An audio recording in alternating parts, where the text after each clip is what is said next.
Shifa, yours is fine. I'm asking Vaishali to do it. Yours is fine. Okay, ma'am. Okay. Ma'am, Shifa is can it start, okay I if think. nose is visible? No, it's not okay. Only the eyes, periocular area. Okay. Yeah.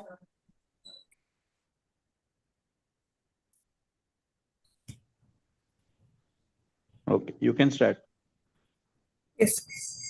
Good evening, everybody. I'll be presenting a sebaceous gland carcinoma of eyelid. Shifa, are you there on another device as well? Your voice is echoing. One second. Now, ma'am. Okay. And also put your slide on slideshow. Yes, ma'am. Can I start, ma'am? Yeah. It's my first case. 30-year-old female lady who's a homemaker by profession came to OPD with complaints of swelling in her left eye since 3 months. The swelling in her left eyelid was painless, gradually progressive, and there was no history of trauma, fever, or similar swelling, and no prior episode. Her medical history: she was on statin medications for hypercholesterolemia, and there was no significant family or personal history. Ocular examination: her best corrected visual acuity was 6.6 and 6 in right eye as well as in left eye. Agnasal examination. So first we did inspection in the left lid and followed by palpation. On inspection, we found that it was well defined nodular lesion. There was no loss of eyelashes. As we can see, there is no signs of inflammation over the lesion, and the lid margin is normal. So, Manisha, can you tell me the differential diagnosis based on only this clinical picture?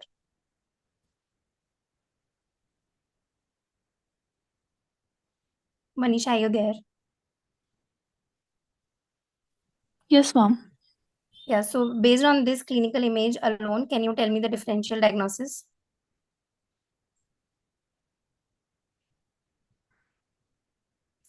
Vaishali? Lesion. Okay. Shifa, can you highlight? Intratarsal cyst, it can be the ma'am, or giant callus. That can be the differential diagnosis for such a nodular lesion.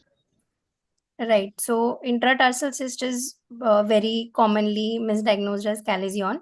So the differential pointers are that intertarsal cyst is usually mobile and more well defined, and always you have to avoid the eyelid to differentiate. Calazion may or may not have congestion, and intertarsal cyst, if present for a long time, will have this tarsal thinning and a bluish appearance. So clinically, we can differentiate between intertarsal cyst as well as calazion. So when this patient presented, we first thought that it might be an intertarsal cyst. Shifa, you can go ahead. Yes, ma'am. On palpation of the left upper lid, we palpated the lesion and it was well defined nodular lesion. It was firm in consistency, non-tender, and it was not mobile. And as we can see that it is bilobed. On posterior lamella examination, we can see here there are ulceration and feeder vessels present. Right. So can anyone tell me what are the signs of an eyelid malignancy?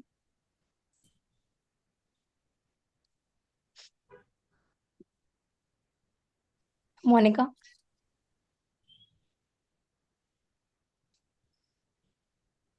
Ma'am, the progression of the swelling, also the ulceration.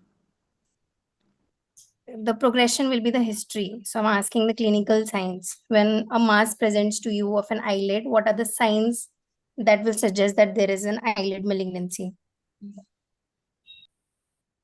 Tulika, do you want to answer? Ma'am, ulcers that don't heal. Right. So one is ulceration and feeder vessel, as she has already shown you. Bleeding. Signs. Yeah, Bleeding. correct. Bleeding, ulceration. If there is loss of lid architecture or loss of eyelashes, thickened eyelid or tarsus. Right. So loss of eyelashes is very important. Distorted lid margin, loss of eyelid architecture. So as you can see in this patient, the lid architecture was also normal. There was no loss of lashes, but there was tarsal ulceration and feeder vessel. So always avert any eyelid mass that you see, because it's not necessary that the cancer will have all of these features. You can go ahead, Shifa.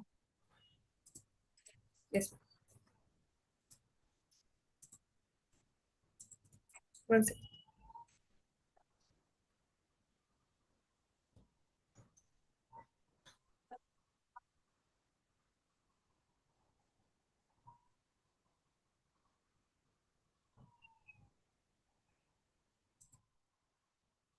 Just a moment. Slit lamp examination. So on slit lamp examination, we could see that the conjunctiva and cornea were normal. Anterior chamber was having Van Herrick grading 4, normal anterior chamber depth. Iris was within normal limits. Pupil were round, regular and reacting. Lens was clear in both eyes, and IOP was also within normal limit. 18 mm Fg in right eye and 16 mm Fg in left eye. Fundus examination. The media was clear. The cup disc ratio was around 0.4 to 0.5, and fundus reflex was sharp, and the fundus examination was normal. Now the differential diagnosis. Okay, so hold on. How was the ocular motility? Ocular motility also was normal. Full and free in all cases. And this is very important if you are suspecting any posterior extension. So always look for ocular motility in all cases. Okay. Okay. Yeah. Differential diagnosis. As we all know that there are three common eyelid malignancies. So for this, we can see as one of our DDs was callosium. So recurrent callosions can lead, like we have to suspect sebaceous gland carcinoma in such cases. Other differential diagnosis is squamous cell carcinoma. Management. So first, we did a wide excision biopsy, 4 mm margins, and it was sent for histopath. Plus, a frozen section was taken in which slices were done and sent. And the first thing what we did was eyelid reconstruction by the method of Cutler-Beard stage 1. Here we can see the intraoperatively. We have cut the lesion, and here we have done the full thickness flap, upper lid and lower lid flap. On histopath, we found out it is a poorly differentiated sebaceous gland carcinoma. Shifa, can you go back? I got disconnected from the differential diagnosis. Yes. Differential diagnosis. So as we were suspecting callosium initially. So repeated callosium can suspect sebaceous gland carcinoma. And the other differential diagnosis can be squamous cell carcinoma in this case. So we'll be doing investigation and finding out. So first we did the wide excision biopsy. Which is the most common eyelid malignancy of these three in India? Basal cell carcinoma. So no, in India it is sebaceous gland carcinoma. In the Western world it is basal cell carcinoma. Okay. Okay, and out of the upper and lower eyelid, which is the most common site of sebaceous Sebaceous lower upper lid and other two lower lids. Why is sebaceous gland carcinoma more common in upper eyelid?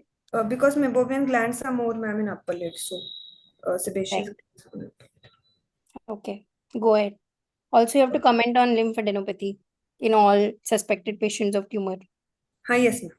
Because they can have loco-regional lymph node metastasis as well as systemic metastasis at the time of presentation. Yes, ma'am. Okay. Yes, ma'am. Go ahead. So we sent for histopathology, and frozen section also was sent. So first thing what we did was eyelid reconstruction by Cutler-Beard stage 1 method. What is, Manisha, can you tell me what is frozen section?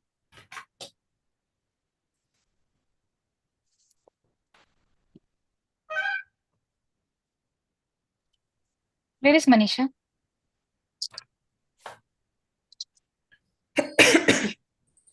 Vaishali?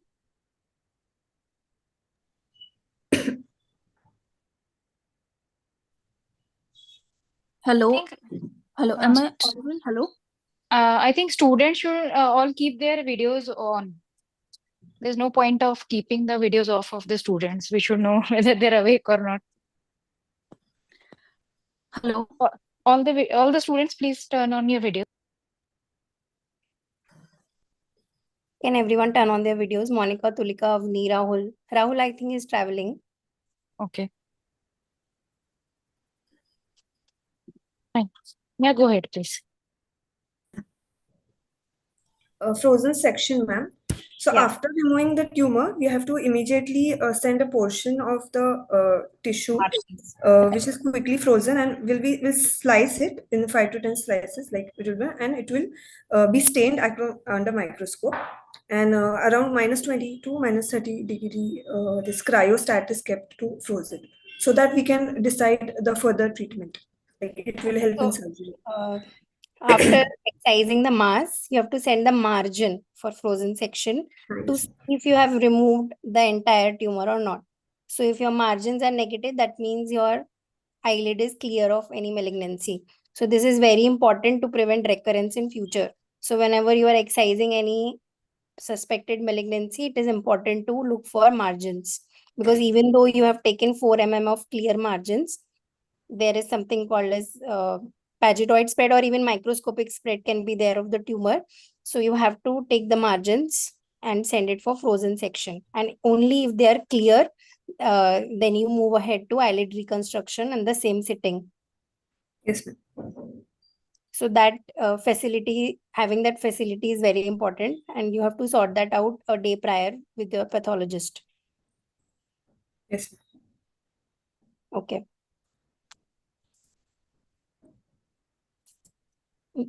So intraoperatively, here we can see we have removed the lesion, and we have done this Cutler-Beard stage 1, where we are going to do this full thickness flap repair from lower to upper lid. Okay. So this is very important, that this is not the actual defect that you're seeing.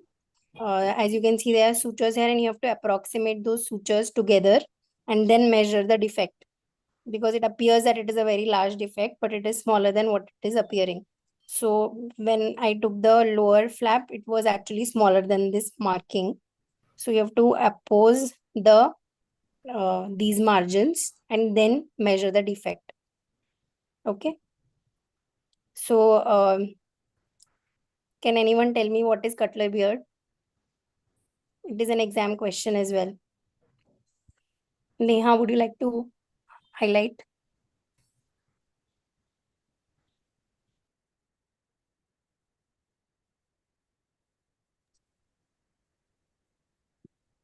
Shifa, you only tell me what is Cutler-Beard. So Cutler-Beard is, ma'am, this full thickness lower to upper lid flap surgery. So first stage, what we are going to do, we have to mark the tumor, like the size, like a 4 mm will mark little up the border of the tumor. And after that, we'll be measuring it horizontally and vertically. Then after that, we have to excise the tumor and send for histopath or frozen section. Then from the lower lid, we are going to measure that how much we are going to require the flap. And then by suturing, like first, then after taking from the lower lid, we have to like divide into anterior lamella and posterior lamella. We have to keep on dissecting it. Then conjunctival, upper conjunctival, like lower conjunctival, upper conjunctival, first suturing will do. Then ends will be sutured. And then at last, the whole remaining skin we have to suture Meet me by at Lana. biopsy. So Vaishali, are you there? Where is the arcade in the lower eyelid? Sorry, ma'am. Where is the arcade in the lower eyelid? 2 mm away from the lid margin. So it is basically near the lower border of the tarsus. So you have to leave tarsus on the lower eyelid. And if you actually include the tarsus, basically you have to leave 4 to 5 millimeters of the lower eyelid intact. because if you do not do that, your entire lower eyelid will become necrosed because you will compromise the blood supply. So it is very important to know the peripheral arcade of the lower eyelid, where it is located. So you have to leave 4 to 5 millimeter of the lower eyelid and then mark the horizontal extent. Vertical extent you can always increase based on the vertical height of the lesion, but your horizontal extent is the one that should be accurate based on how much of the flap you want.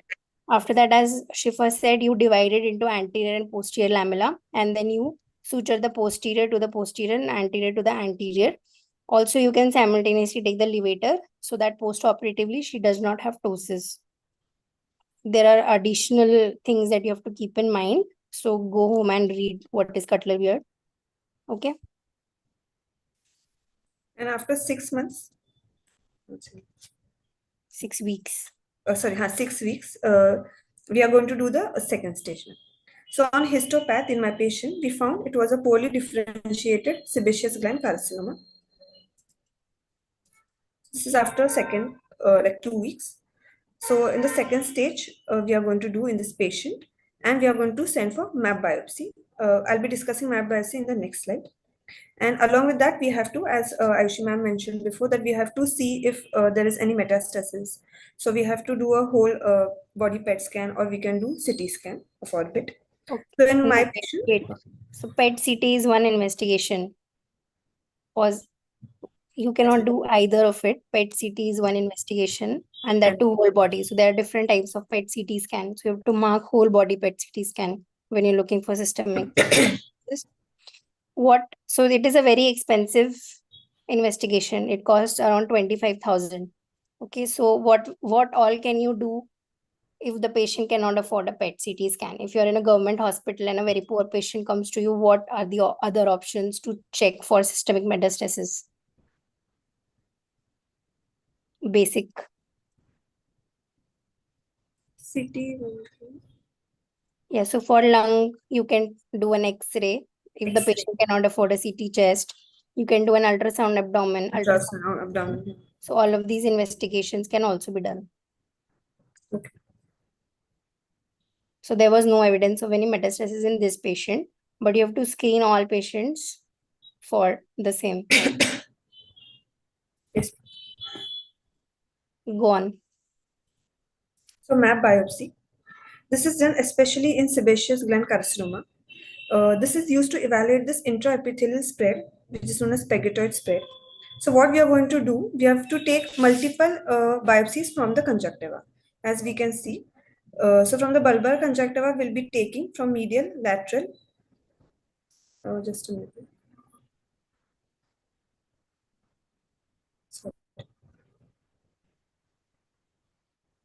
Sorry, just a minute.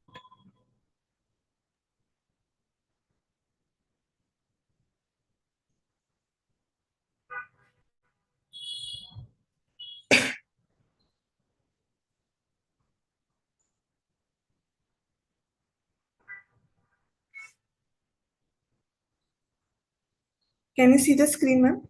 Yes. So from the bulbar and palpebral conjunctiva, we have to take from medial, lateral, and from the about the centers. Yeah, so and 4 similarly, from the bulbar, 3 each from the cornice, lower and upper, and these are from the tarsus. And you also have to include one caruncular. So 17 site map biopsy should be taken. And so we talked about calazion and intratarsal cyst mimicking sebaceous gland carcinoma. There is one more condition, chronic blepharoconjunctivitis, which will have this chronic agitoid spread. intra, Actually turn out to be an SGC. So this map biopsy is very important. yes.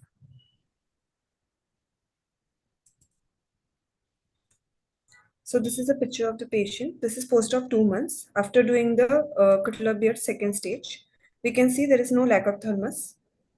And we have now attained a good contour, a satisfactory contour with a shallow medial notch. And overall, it was good in functional and satisfactory cosmetic outcome in this patient. And the patient was happy. Just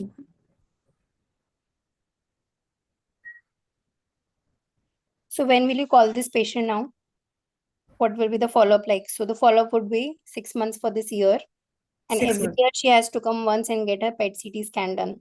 Because even though you have removed the cancer, the metastasis can happen even 5 years later. Okay. Systemic screening is something that needs to be there for lifelong. Okay. Yeah. This is my case too. A 61 years male patient came with a complaints of massive lesion in the right upper lid since 8 months, as we can see here. It was gradual in onset, painless in nature, and slowly increasing in size. On ocular examination, we found that the best corrected visual acuity was 6/9 in right eye and left eye 6/9 parts. Head posture was normal, but the patient was having distorted face architecture. On inspection, we found the size of the lesion was 6 mm into 6 mm. It was a cauliflower-like growth. It was a massive growth, as we can see, with well-defined demarcate margins. And there was restriction in the EOM, the motility, sorry. So we were suspecting some orbital extension also. As we can see, there are no, like the eyelashes are normal, there is no loss of eyelash and no signs of inflammation. And overall, the patient had distorted lid architecture. Yeah, so this is not a well-defined lesion, like not well-demarcated margins either. So rest of the things are fine. So can you tell me when will you suspect an orbital extension? What will be the clinical features in this case where you'll suspect that it has infiltrated beyond the orbital septum? Motility will be affected, restricted. What else?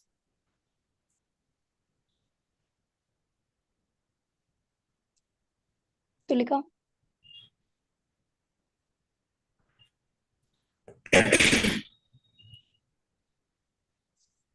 Vaishali? Ma'am, there will be globe displacement. Right. So any dystopia, any proptosis, any ocular motility limitation with this size of a lesion, we need to rule out orbital extension. So this patient has actually not come back again and we are awaiting his follow-up. So in this case, if you were there 5 years ago, we would do an orbital exenteration. But now with neoadjuvant chemotherapy, we can actually debulk this tumor. After that, excise the eyelid area and then again go for a chemoradiation. So this will actually save his orbital extension. As you said, he's 6/6. So this is also a recent advancement in the management of SGC. Okay. Yeah. So well presented. I think Vaishali can present her case now. Ma'am, I have a question. So if brotosis is there any correlation between the brotosis and the orbital involvement? Not really. He doesn't have any brotosis. No, ma'am, not in this patient, but if there is brotosis or upper eyelid ptosis, I have read somewhere that it has There can be a tumor if you have a ptosis as a presenting sign. But for that, you have to look in the down gaze. That is called as the hang up, down gaze hang up, it is known as. So this is a sign of any tumor or anything being there as the cause of your ptosis. So any patient presenting to you with ptosis, again, you have to correlate with the motility and the lid position and down gaze. Because there can be a tumor behind, which is actually causing the ptosis.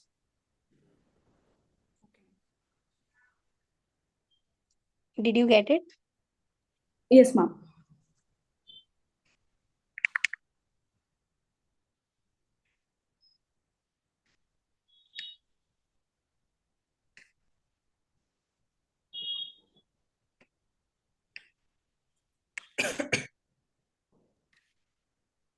Does anyone have any questions?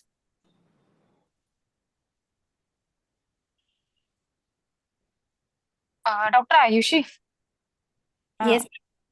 I'll just make an announcement for the students and the fellows for the next month classes. Means from now onwards, how are we going to do? Basically, whoever has the presentation he or she is supposed to make it 1 week prior and show to the moderator consultant. And also they should discuss among themselves before presenting in front of the consultant. That is expected thing. Third thing, which I am not seeing currently, is that other students and fellows I have expected to read this, because everybody, the consultant and the student presentation. So if you want to utilize it fully, then you have to be well read, because we need to have more intelligent questions from the students and fellows. Means madam is asking very basic questions to fellows also, and they are not able to answer. That very disappointing, frankly speaking. You are basically wasting your time and your opportunity. Later, if you see these kind of patient and you have not read the basics, then you cannot do the decision making. She cannot help you there when you are sitting in your OPD. Then probably you will regret this time then when you should have utilized such a good teacher who was ready to give you protocols for decision making for the sebaceous carcinoma. Anyway, now what I have decided is, from the next time, the consultant, I am requesting the consultant to grade the fellows and the student, all those who are attending. The presenter also will get the grade, but all the students and fellows will also get the grade. A, B, C, D, and E will be for those who have not attended itself.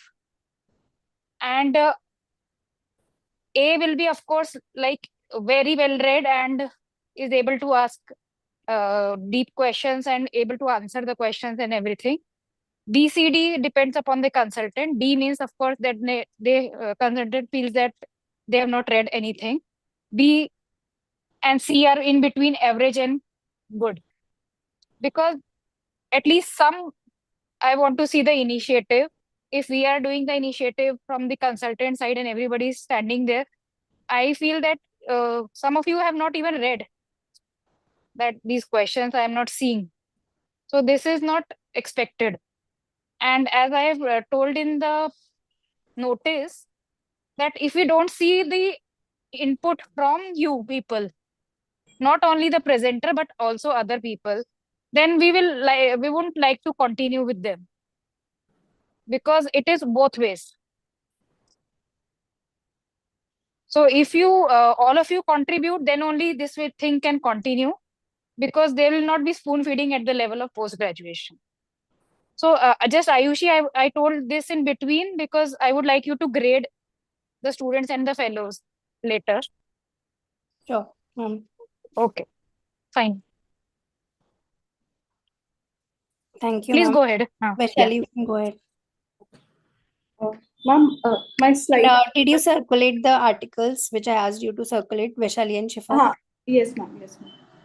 Okay. Okay, can I start, ma'am? Yeah. So good evening, all. A 62-year-old female patient presented to our OPD with complaints of bilateral protrusion of eyeball since 3 months and double vision since 3 months. Patient was apparently all right 3 months ago when she noticed bilateral forward displacement of eyeball, which was more in the left eye according to patient, and it was gradually progressive. There was no history of pain, no history of trauma, no history of similar complaints in past. Patient is known case of hyperthyroidism since 3 months and on tablet methimazole 10 mg for the same. And patient is also known case of hypertension since 3 years. There was no history of smoking in this patient, and rest personal history, family history, general examination and systemic examination was all within normal limit. Dr. Tulika, can you tell me why has she specifically written no history of smoking? Ma'am, smoking leads to carcinogens production, and it may lead to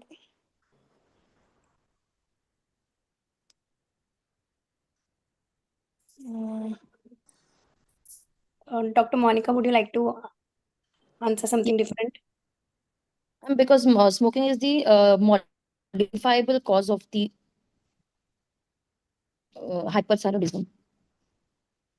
Not for hyperthyroidism, but for thyroid eye disease. So if you Eye have a disease. chronic smoker, he or she will definitely have more severe disease than others. So smoking is the most important risk factor, which is modifiable, as you said, for thyroid eye disease. So every patient with thyroid eye disease should be explored the history of smoking. Active questions should be asked. Okay. Yes.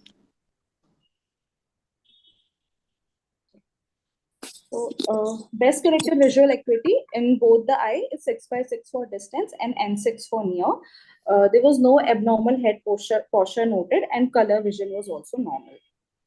Okay. Shifa, can you tell me why has she asked for color vision when the vision was already 6 by 6?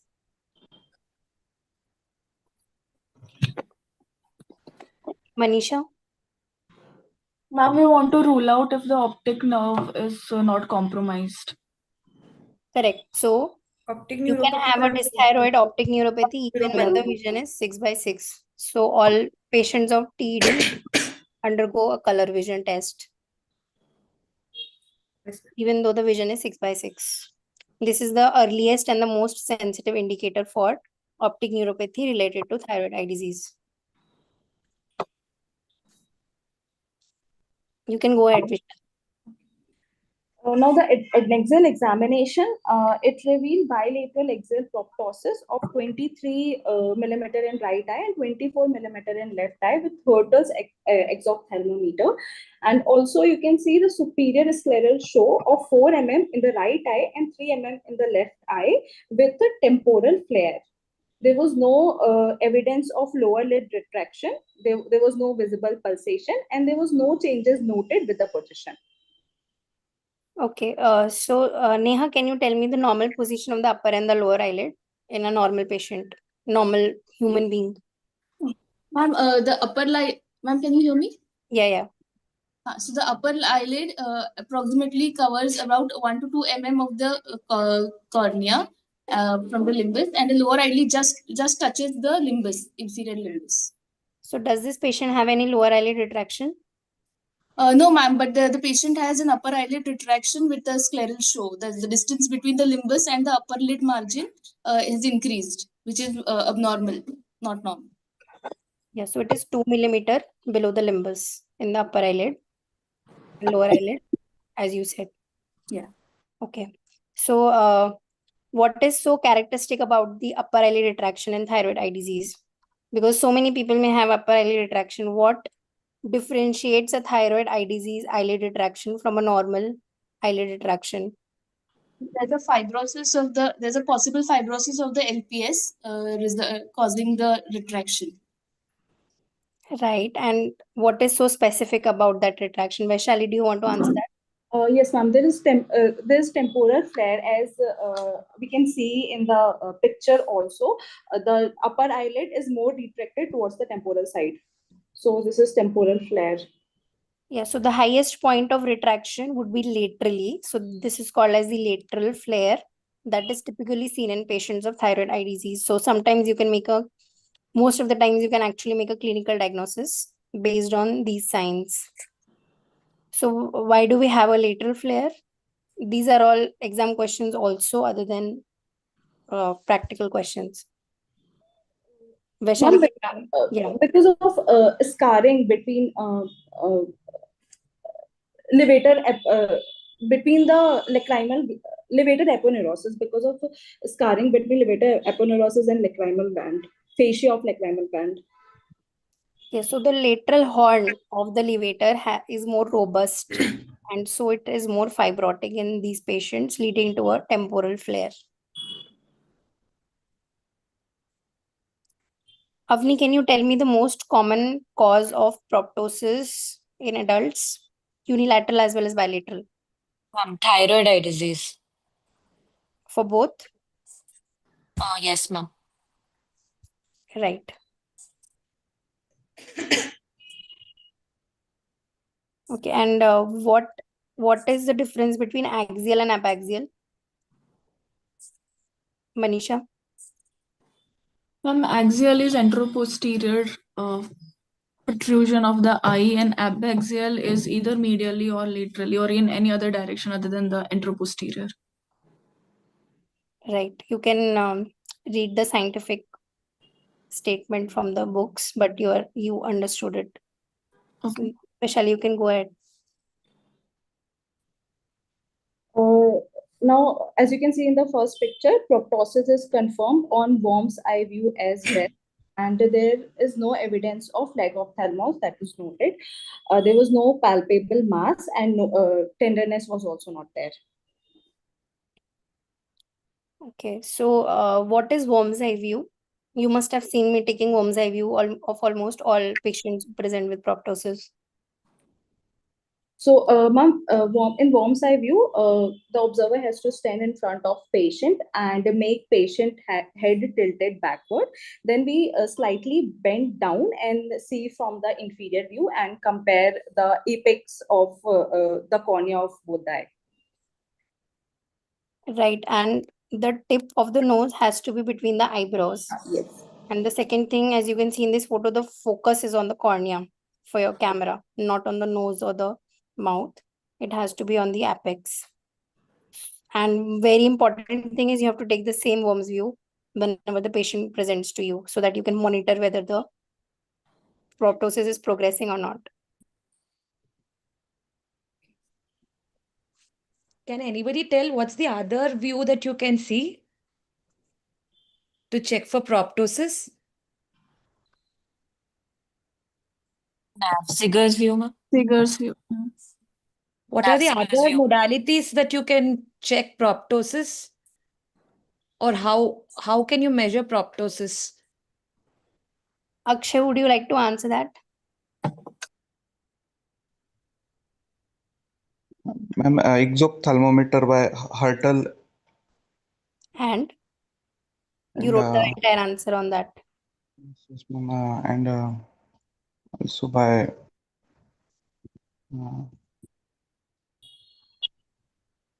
Lute's exophthalmometer. So what is CT Lutz? scan, CT.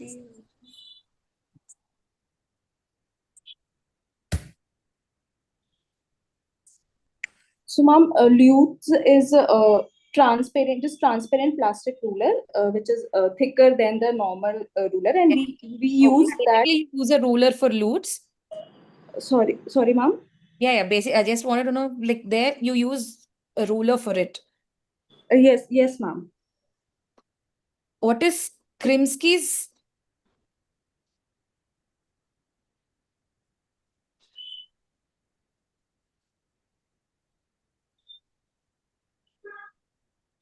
Can anybody say what's Krimsky's method?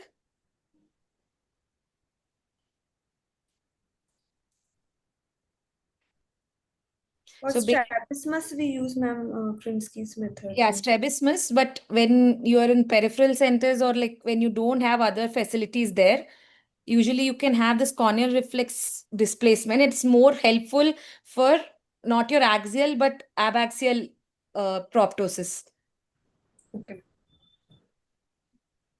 Correct Yes, me if that I'm day I think wrong, Dr. Ayushi.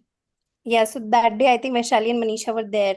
So we measured the dystopia based on the reflex. So you can measure the horizontal and vertical dystopia and see where the globe is being displaced. And that way you can locate where the tumor can be.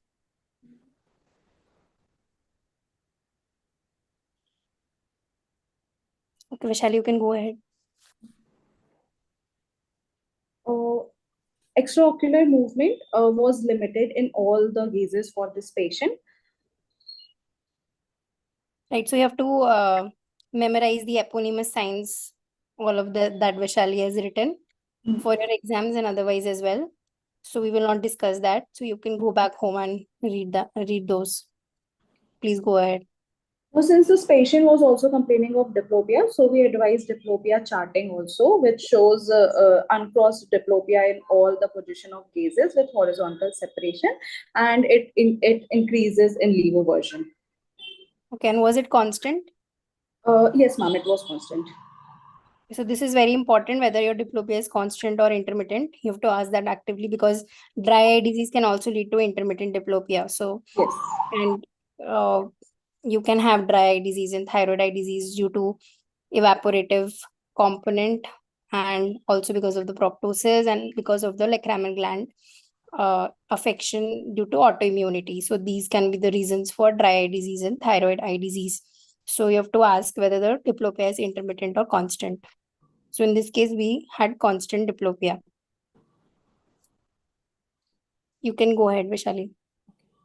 Rest of anterior segment examination is normal in this patient in both eye, and fundus examination shows type grade 2 hypertensive retinopathy.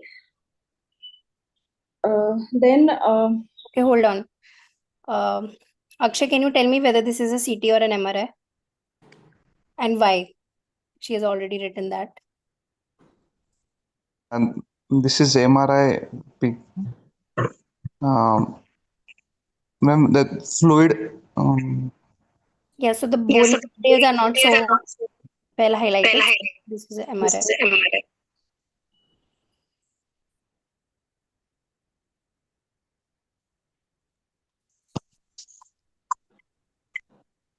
Yes, Vishali, you can.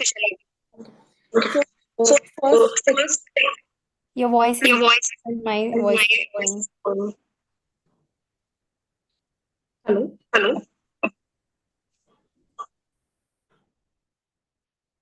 Hello. Okay. Hello. Am I audible? Yes, now it's fine. So first picture shows P1 weighted MRI in coronal section and shows the enlargement of medial rectus, inferior rectus, lateral rectus, as well as superior rectus LPS complex. Further, in the next image, that is T2 weighted MRI, and in the axial section, you can see the fusiform enlargement of muscle belly sparing the tendon, which also tells us about that this. Hold on. Yeah, so Monica, why is this important? Fusiform enlargement of the muscles.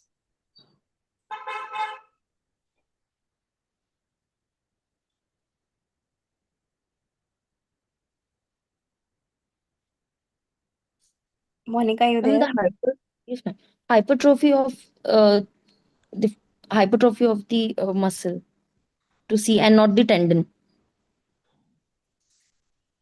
Yeah, so the muscle has the belly and the tendon. So why is it important that the tendons are spared? In which conditions will you find tendinous involvement?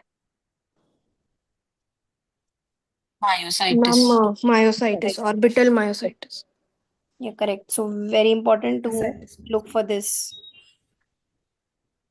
Yes, Vishali, you can go ahead. Then the third imaging, it is T2 weighted MRI, again in axial section, and you can see I have encircle that is superior ophthalmic vein with the normal caliber. And this is very important because dilated caliber can be a is indicator of sight threatening conditions. And what other conditions can you have a dilated superior ophthalmic vein? So, most commonly in the vascular malformations like carotid cavernous fistula, arteriovenous malformation we have. Then if we have the intraliminal obstruction in the venous flow like the superior ophthalmic vein thrombosis, then either due to traumatic orbital hemorrhage or inflammatory disorder also like thyroid eye disease, and in infections also like orbital cellulitis, we can get this dilated superior ophthalmic vein. Not all infections, but the rest of the things you said are absolutely right. So, what, ma'am? I'm saying that you mentioned it correct, but not all infections, as you said at the last, will have dilated superior ophthalmic vein. Yeah. Okay, so what is your impression now of the case? So my provisional diagnosis is bilateral moderate to severe active thyroid eye disease with CAS scoring of 0, and this was muscle predominant, as we can see. We already saw in the MRI that it is fusiform dilatation, and there was no fat deposition. There was no fat deposition. Yes, so it's a muscle predominant. So Monica, what is moderate to severe that she's writing? Ma'am, on the basis of grading, there are grades. What grades? Ma'am, no specs and... No, this is not no specs. No specs doesn't mention moderate to severe.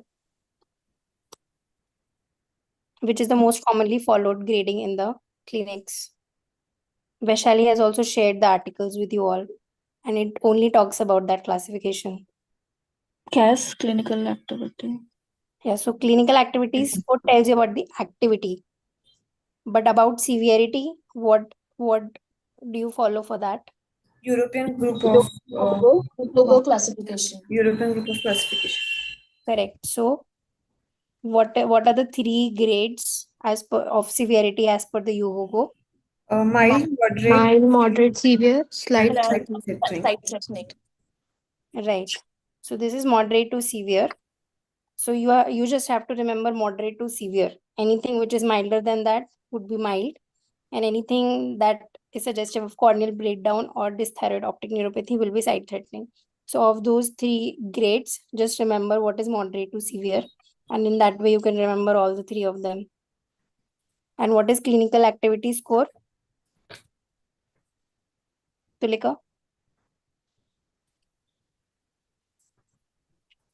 Can you go back to the clinical photo, Vaishali? Ma'am, lid retraction and all are included. No, lid retraction is not included in the 7 score. There are 2, 7 and 10. So we grade out of 7 at the first presentation and out of 10 at the second follow-up. Vaishali, can you tell me all the 7 grades? Yes, ma'am. So in first visit, we assess 3 parameter: pain, redness, and swelling. So for pain, either we have spontaneous retrobulbar pain or patient have the pain on eye movement, and each of them that I'll be discussing each have grading of +1.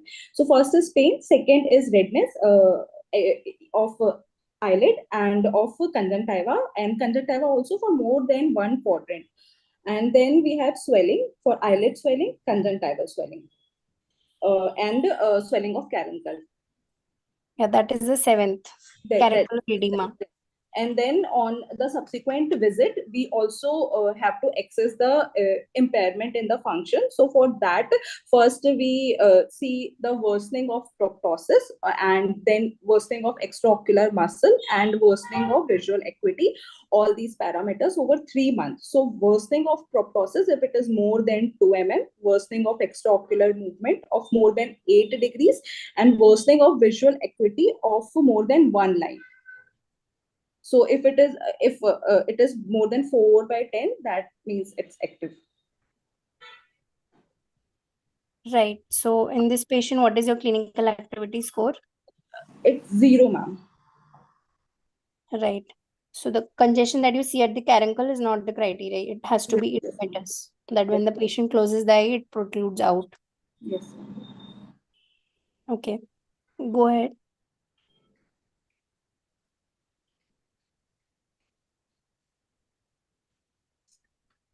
So all of this is important from management point of view. If you are not able to grade the severity and the activity, then you cannot manage a patient of thyroid eye disease in your clinics, because the management depends on these 2 factors. So what is Rundle's curve? Akshay? Ma'am, first in Rundle curve, disease is in active stage. Then there is stationary, but that curve, there is no downgrading of that curve. It remains in that stationary phase, progressive but stationary. Anyone else? There are, ma'am, like 2 phases: dynamic phase and static phase. Dynamic phase is the active phase, followed by a peak, and then there will be a plateau, which is having the static phase later, which shows inactive phase. Okay, so both of you. Vaishali, are you adjusting devices? Hello? Ma'am, voice is equal.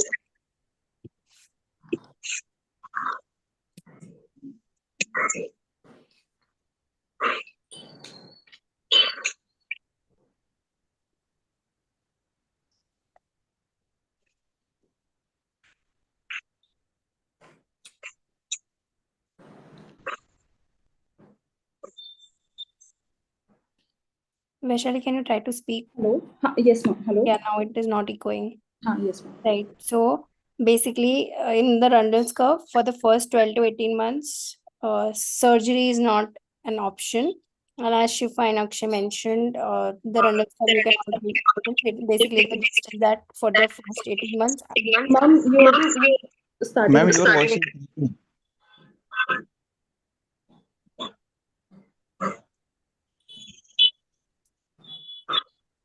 Hello. Yes, ma'am. Still echoing. So even your voice is echoing. Has anyone joined from devices?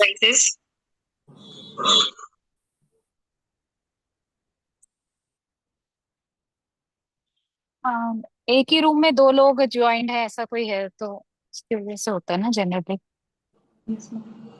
Yes, ma'am. Vaishali, तुम्हारे room में नहीं है ना कोई और joint? No, ma'am. No.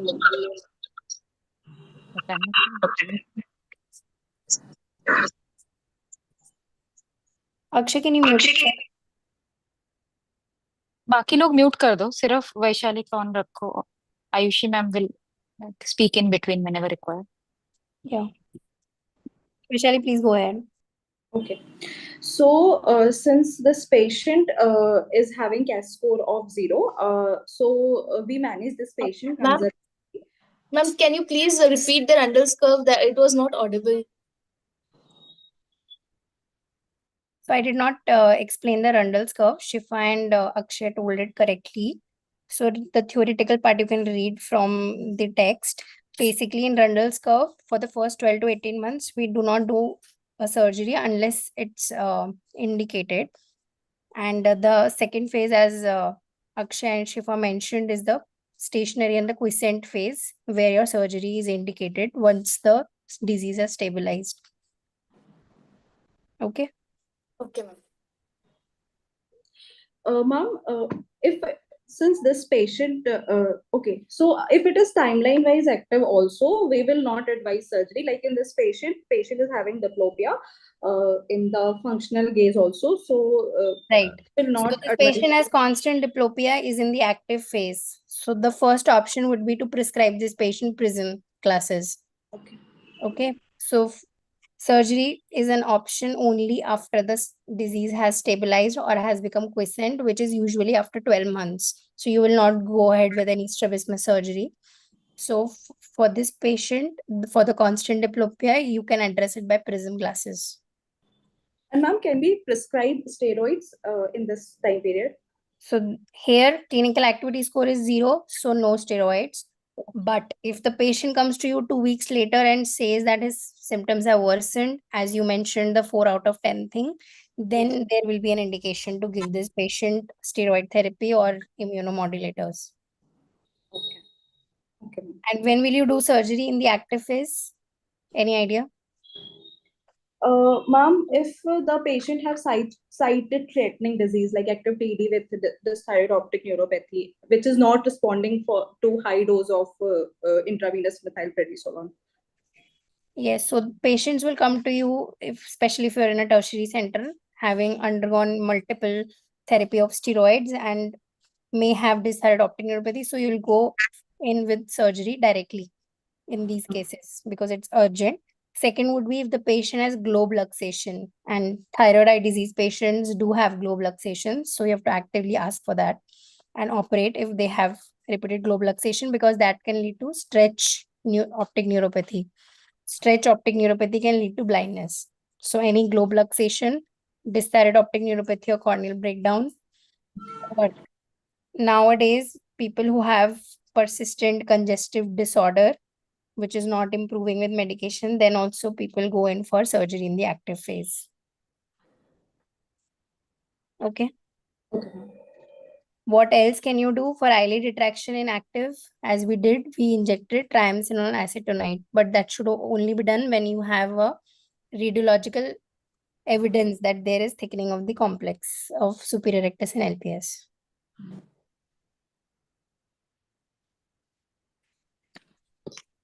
You can move to the next case, which is just an one slide thing. Yes. So here is another patient. She is 53-year-old lady with bilateral axial proptosis with moderate. Hold on. Yes. So, Tulika, can you attempt to tell the clinical activity score of this patient? This patient comes to you. Vision is 6/6. You have taken the color vision, normal.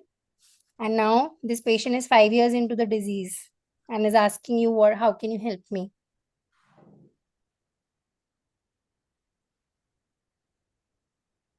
Okay, so first tell me what all can you see here clinically?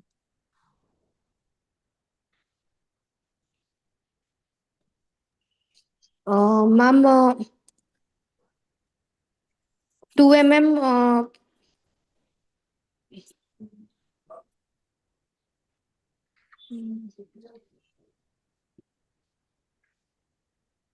Just tell your findings clinically. Don't worry about the management.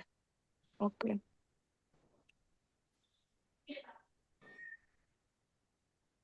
Ma'am, both the lids are retracted, lower lid also and the upper lid also. So, Very good. And there is lateral flare. yeah, lateral flare is there. Uh, Something else can you see in the right eye? How yeah, is the ma'am. conjunctiva? Ma'am, sorry, ma'am, what did you say? Conjunctiva. Yeah, there is a redness in right eye, but not in the left eye. Right. So clinical activity score you have to grade for the worst eye, which is the right eye here. Okay. Yeah, So yeah. maximum it will be 1/7. She did not have any pain.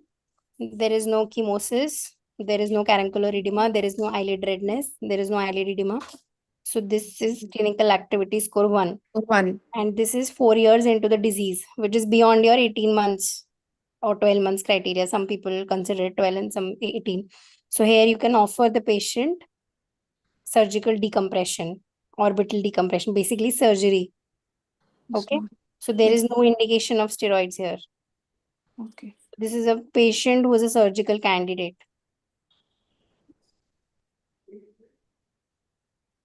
Understood? Yes, ma'am.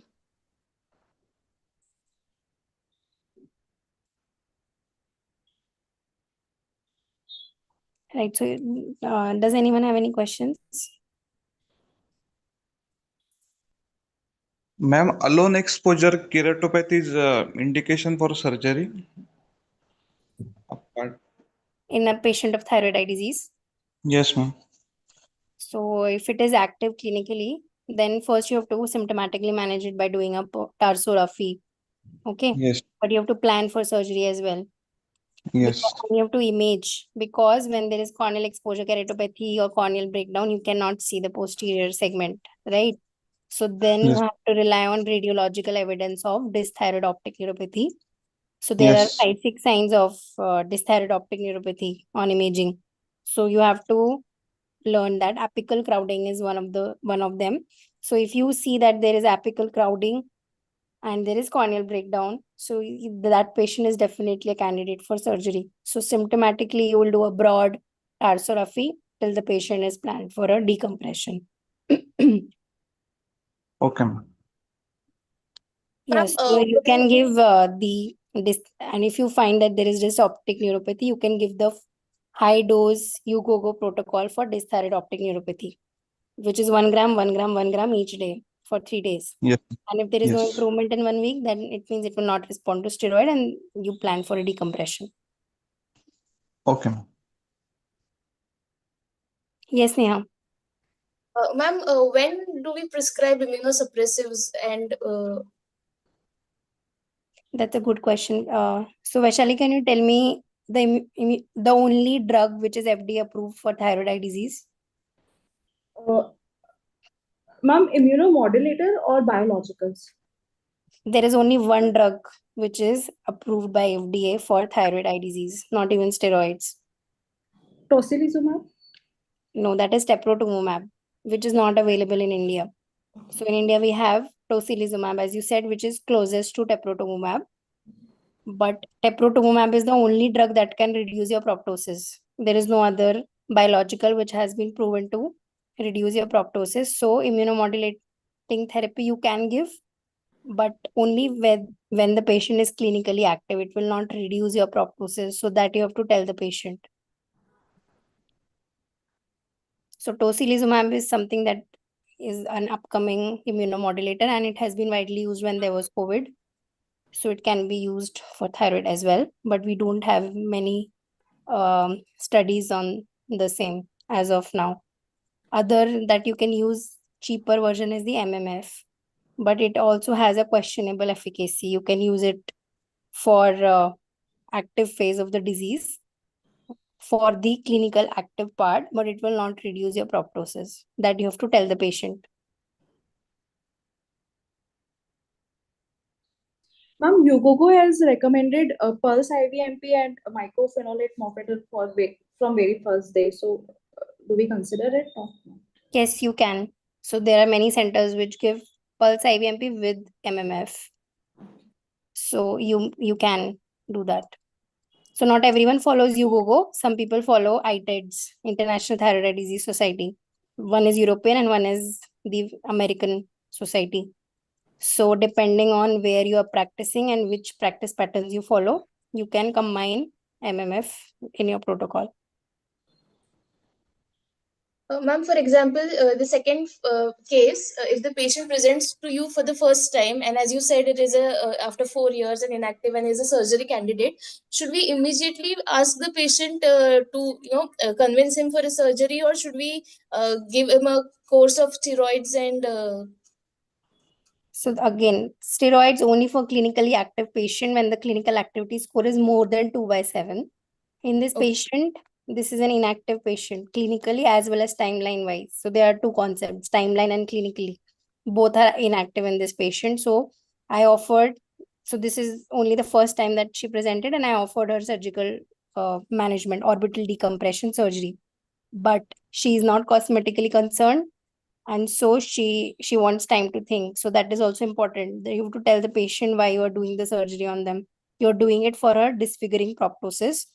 So you have to find out whether the patient has a poor quality of life or not because of a proptosis. So then there is another concept of quality of life that you have to assess in the OPD. So this patient is a good candidate for surgery only if she wants a cosmetic rehabilitation, because there is no functional issue with her. so if at all she is not ready for surgery, we only treat her symptomatically. Correct. Okay. There is no indication of steroids. Okay. So I would like to ask a couple of questions. Dr. Manisha, can you tell me what is the sequence of surgeries that we do if we plan on operating in an active phase?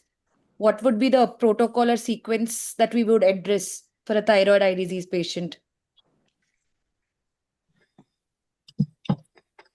Ma'am, if there is this thyroid optic neuropathy, then first that should be addressed, ma'am.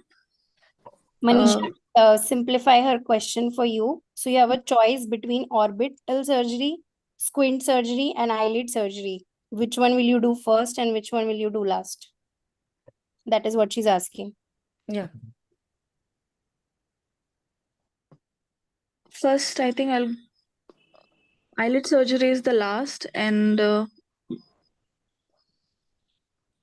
I'm not sure, ma'am. I think first squint surgery is an orbital and then eyelid. I'm not sure.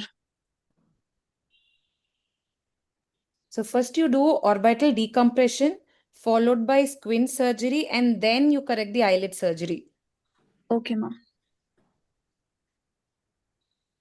Dr. Tulika, in a patient with thyroid eye disease, I tend to check the intraocular pressure in the up gaze, and I find it more than the primary gaze. Why is that so?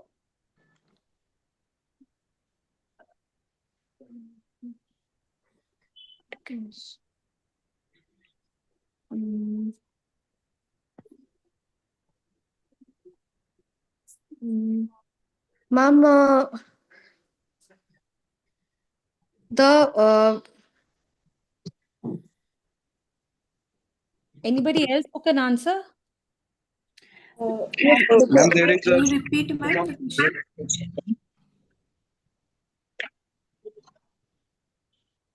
Sorry, I can't hear it. Increased episcleral pressure So why is because of all the fibrosis which have happened, ma'am. mainly what? superior rectus involvement, ma'am. Inferior. Up gaze. Okay, how why do you have to check in the up gaze? Ma'am, first muscle involved is Inferior rectus. So in up gaze, because of inferior rectus, fibrosis and hypertrophy. Ma'am, your voice is echoing, ma'am. Can't hear. Akshay, can you mute yourself? Yeah, I think So Akshay is with inferior someone rectus else. hypertrophy and fibrosis is causing with episcleral pressure, venous pressure. So how much of difference in primary to up gaze is significant? 6 mm. Akshay, are you connected with someone else also in the same room? Ma'am, Okay. As far as 4 mm. 8 and more than 8 mm is Oh. significant. Dr. Ayushi, can you just correct if I'm wrong? No, you're absolutely correct. That's called as a differential IOP that you asked them. So yeah, it is 8. Ma'am, is it 5 to 8 or it's 8? It's 8 and above is what I know of. And these are common Viva questions they'll ask. Yes, ma'am. One of the very important points for IOP measurement in thyroid is it has to be in the primary gaze of the patient. So if the patient is slightly hypo, hyper, ESO, exo, measure it with eye care or any other instrument, but do not try to make them into primary gaze. So whichever is their original gaze at presentation is where you should take the IOP. Otherwise, you'll get a falsely high IOP and you'll put them on AGMs.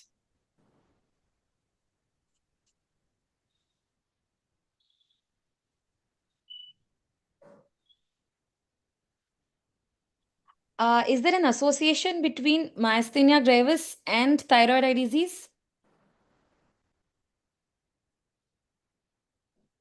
Dr. Vaishali?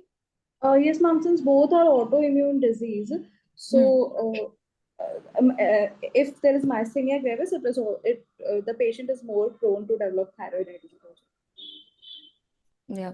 Sometimes you can have, in my experience, I've seen patients presenting already diagnosed thyroid, but they come with intermittent diplopia and they end up having fatigability. So 45 to 55 age group, as far as I know from the articles, Dr. Aishi, just correct me if I'm wrong. I think these things to be kept in mind to evaluate. Yes, so if a patient of thyroid eye disease comes to you with ptosis, always rule out myasthenia, as Dr. Bavagne has said. I also remember that aponeurotic ptosis is the most common mechanism, followed by myasthenia, but do not miss myasthenia if a patient of ptosis and thyroid eye disease presents to you. So if there, do we have any questions?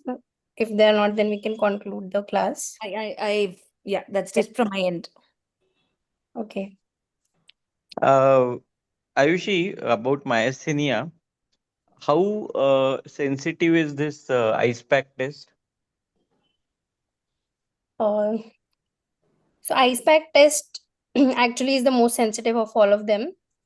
I think around 90%, but I need to check it is at above 95%, but I'll check the number, but it is the most sensitive of all of the tests that we do. So in ocular, like if you are suspecting ocular myasthenia and the only sign is ptosis, so and ice pack test is negative. Okay. So should we ourselves ask for additional antibody tests? What tests we should advise, or we should take consult physician's opinion? That's a great question, sir. So obviously we have to ask for the history of diurnal variation and also to look for fatigability in addition to ice pack test. If ice pack test is negative, then first we have to see if it is done properly or not. So it should be there for 2 minutes and the pre and post photograph should be in the same way. So I've seen patients forcefully opening their eyes and ice pack test being labeled positive. So first is that who's doing the ice pack and if it is done correctly or not. And if it is negative and you are still suspecting myasthenia, then you should basically what I do is order serum acetylcholine receptor antibodies and anti-musk, but I tell them to go to a neurologist to get it done. So that way they also see the neurologist as well as they do the antibody test also. And of course, the single fiber EMG is the most specific test for myasthenia. So that the neurologist will obviously do if they are doing the antibody. So from our side, I refer to a neurologist and also advise antibody test if I'm suspecting myasthenia. So in ice pack test, patient should be looking in primary gaze and not trying to open the eyelid like forcefully. Pre. Yes, while we are doing, so we have to measure the MRD1, take a photograph of the patient. Then we have to close both eyes, put ice pack and do it for 2 minutes. Then we have to slowly ask the patient to open the eyes. And at that moment only, we have to measure the finding again MRD2, MRD1, sorry. And also take the photograph for the record. Okay, so both time patient should not be trying to open the eyes forcefully. Forcefully open. So I recently saw this case that post ice pack he was forcefully opening and it was labeled as positive, but when I told to do it again the correct way, so it was actually negative. Okay, and the contact time should be 2 minutes at least. Right. And more than 1.5 millimeter difference is significant. Sometimes we do get those borderline results. So in that case, if you have a strong suspicion, it is always to rule out myasthenia, because surgery we can always do for the aponeurotic component. But if it is myasthenia, then it is a serious issue. So if you ever in doubt, or on the side of myasthenia. Yes. Okay.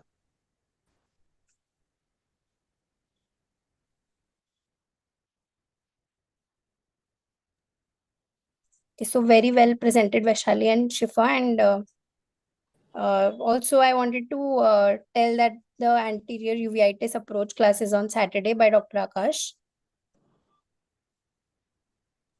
Okay, very good class. I think Dr. Ayushi, Dr. Bhavagnya, and all presentations were very good.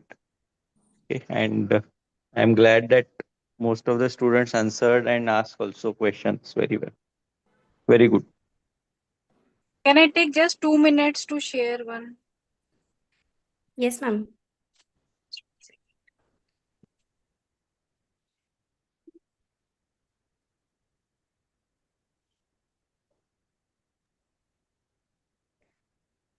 Is this screen visible? Yes, ma'am. This is basically for the students and the fellows also. So I think you must have seen it somewhere, this curve, forgetting curve. Has any one of you seen this or read about it or anything? We have forgotten seeing the curve. Okay, that is very important because you should know how you have to study and learn, because it has a scientific basis. So when you read anything or you try to remember or anything, it is expected that within the 24 hours, most of like at least 50 to 70% you forget. And if you don't revise, then in 1 week, definitely you will forget 100%. So that you can get from this curve. Of course, there will be variable factors. Now, the basis of what we have planned, the study schedule that you first showed to your moderator, then you discuss amongst yourself, and then you discuss in the presentation, you ask the clinical questions. So this is based on a scientific basis that you are able to remember. So the most important way that you have to get over this forgetting curve, and you can actually use this information when you require in your clinical practices, when you revise it multiple times and in different ways. So if you listen to it from other people, you are reading for it and you are discussing, there is a high chance that you will remember this thing. And when what we expect is, like, this was a sebaceous carcinoma and thyroid eye disease. So we expect, of course, that you complete your anatomy of that region also along with it when you study, and then you go with that topic and the recent advances and everything. So in the next also, that the same thing is expected. And if you want to get best out of this, you should be reading fully so that you can ask more clinical based questions and you remember those things. And the second thing to overcome this forgetting curve is that you make it relevant for your brain. Means you actually think whatever is the case being presented, you are seeing that patient. So that your brain will be now thinking that I have to, okay, this patient is actually there, then what will I do? What will I do the investigations? What treatment will I give? If she is not responding to this, then what will I give? And when you discuss and also ask the question, then you will definitely remember. So utilize those things and try to remember.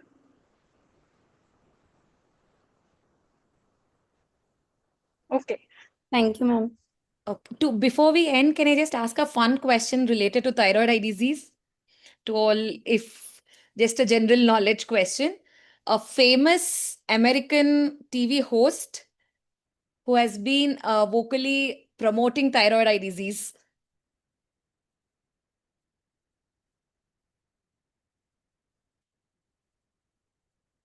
Anyone?